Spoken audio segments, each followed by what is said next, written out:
কাজে যাইবেন না? কি হয়েছে আপনার? জ্বর হয়েছে, জ্বর। জ্বর? কই দেখি। এই জায়গায় না, এই জায়গায় জ্বর হয়েছে।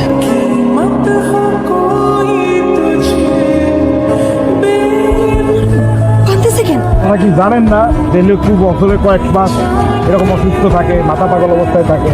পানিতে থাকে যেহেতু ওর চিকিৎসা না পর্যন্ত পানিতেই থাকে। ওনারা বলেন উঠে দিতে।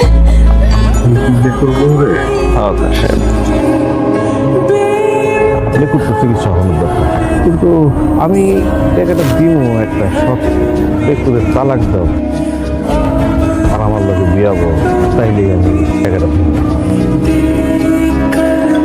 গ্রামের সমস্ত মুরব্বীজনের সামনে এই গ্রামের মাথা হিসাবে এই মেয়েটার দায়িত্ব আমি নিলাম।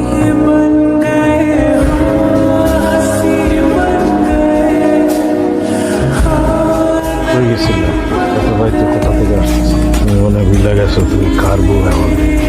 আমার বউ হইয়া মানুষের সাথে দেখা করে যাবা, আমি মাইনা নিব?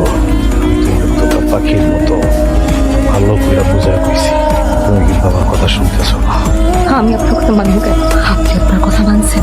কোনো পাগল ছাগলের জায়গা কষ্ট করে কামানোর একটা পয়সা আমি নষ্ট করব না।